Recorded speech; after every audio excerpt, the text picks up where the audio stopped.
ಆದಿಜಾಂಬವ ಸಮುದಾಯ ಕೀಳರಿಮೆ ಬಿಟ್ಟು ಎಲ್ಲರೂ ಒಬ್ಬರಿಗಾಗಿ ಒಬ್ಬರು ಎಲ್ಲರಿಗಾಗಿ ಎನ್ನುವ ಸಹಕಾರಿ ತತ್ವ ಮೈಗೂಡಿಸಿಕೊಂಡು ಸಮುದಾಯದ ಅಭಿವೃದ್ಧಿಗೆ ಪೂರಕವಾಗಿ ಕೆಲಸ ಮಾಡಬೇಕು ಎಂದು ಖ್ಯಾತ ವೈದ್ಯರಾದ ಡಾಕ್ಟರ್ ಶ್ರೀಧರ್ ತಿಳಿಸಿದರು. ನಗರದ ಶಿಕ್ಷಕರ ಭವನದಲ್ಲಿ ಆದಿಜಾಂಬವ ಪರಿಶಿಷ್ಟ ಜಾತಿ ವಿವಿಧೋದ್ದೇಶ ಸಹಕಾರ ಸಂಘದ 8ನೇ ವರ್ಷದ ಸರ್ವ ಸದಸ್ಯರ ವಾರ್ಷಿಕ ಮಹಾಸಭೆ ಹಾಗೂ ಪ್ರತಿಭಾ ಪುರಸ್ಕಾರವನ್ನ ಜ್ಯೋತಿ ಬೆಳಗಿಸುವುದರ ಮೂಲಕ ಉದ್ಘಾಟಿಸಿ ಅವರು ಮಾತನಾಡಿದರು. ಕಾರ್ಯಕ್ರಮದ ಮುಖ್ಯ ಅತಿಥಿಗಳಾಗಿ ಭಾಗವಹಿಸಿದ ಕೆಇಬಿ ನರಸಿಂಹಮೂರ್ತಿ ಮಾತನಾಡಿ, ಆದಿಜಾಂಬವ ಸಮುದಾಯ ಸಾಂಸ್ಕೃತಿಕವಾಗಿ ಮುಂದುವರೆದ ಸಮುದಾಯವಾಗಿದೆ. ನಮ್ಮ ಸಮುದಾಯವು ಐಎಎಸ್, ಐಪಿಎಸ್ ಹಾಗೂ ಸ್ಪರ್ಧಾತ್ಮಕ ಪರೀಕ್ಷೆಗಳಲ್ಲಿ ಹೆಚ್ಚಿನ ಸಾಧನೆ ಮಾಡಲು ಪ್ರಯತ್ನಿಸಬೇಕು ಎಂದರು. ಕಾರ್ಯಕ್ರಮದ ಅಧ್ಯಕ್ಷತೆ ವಹಿಸಿದ ಮಹಾದೇವಯ್ಯ ಮಾತನಾಡಿ, ಮಾದಿಗ ಸಮುದಾಯದ ಹಿರಿಯರು ಹಾಗೂ ಕಿರಿಯರ ಸಹಕಾರದಿಂದ ಸಂಘ ಉತ್ತಮ ದಾರಿಯಲ್ಲಿ ನಡೆಯುತ್ತಿದೆ. ಅದೇ ರೀತಿಯಲ್ಲಿ ಆದಿಜಾಂಬವ ಸಮುದಾಯ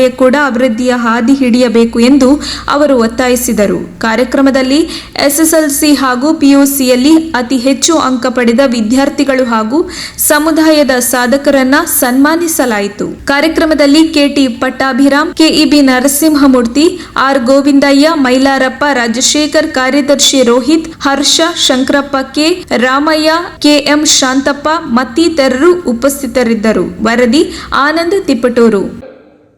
90% ತೆಗಿಲಿ, ನಮ್ಮ ಜನಾಂಗದ ಹಳ್ಳಿ ಮಕ್ಕಳು 60% ತೆಗಿದೆ ಕಷ್ಟ ಈ ಕಾಲದಲ್ಲಿ. ಎಲ್ಲ ಓದ್ತಿದಂಗೆ ಅಪ್ಪ ಕೂಲಿ ಹಾಕ್ತಿದಂಗೆ ಎಸ್ ಎಲ್ ಸಿ ಹಾಕಿ PUC ಬಿಟ್ಬಿಡ್ತಾರೆ. ಎಲ್ಲೋ ಕೆಲವು ಜನ ಏನೋ ಕಷ್ಟಪಟ್ಟು ಓದಿರ್ತಾರೆ. ಅವ್ರನ್ನ ಗುರ್ತಿಸಿ ಆ ಪ್ರತಿಭೆಗಳನ್ನ ಗುರ್ತಿಸೋಂಥ ಸಮಾಜ ನಮ್ಮಲ್ಲಿ ನಾವು ಉಟ್ಕೊಂಡಿದ್ದೀವಿ.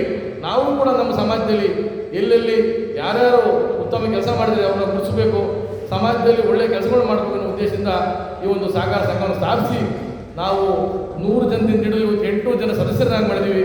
ಮುಂದಿನ ದಿನಗಳಲ್ಲಿ ತಮ್ಮ ಸಹಕಾರ ಹಿಂಗೆ ಇದ್ದು 1000ರಿಂದ 2000 ಜನ ಸದಸ್ಯರನ್ನಾಗಿ ಮಾಡಿ ಉತ್ತಮ ಒಂದು ಸಂಘವನ್ನು ಸದೃಢವಾಗಿ ಮಾಡಬೇಕು ಅನ್ನೋ ಒಂದು ದೇವೋದ್ದೇಶವನ್ನು ನಾವೆಲ್ಲ ಇಟ್ಕೊಂಡಿದ್ದೀವಿ. ಅದೇ ರೀತಿ ಈ ಒಂದು ಸಂಘಕ್ಕೆ ಚಿತ್ತೂರಿನ ತಾಲೂಕಿನಲ್ಲಿ ಒಂದು ಆದಿಜಾಂಬವ ಸಮಾಜವನ್ನು, ನಮ್ಮ ಸಮಾಜಕ್ಕೆ ಒಂದು ಸಂಸ್ಥೆಯನ್ನು ಮಾಡಿ ಆ ಸಂಸ್ಥೆ ಮುಖಾಂತರ ನಮ್ಮ ಸಮಾಜದ ಬಡ ಮಕ್ಕಳ ವಿದ್ಯಾಭ್ಯಾಸಕ್ಕೆ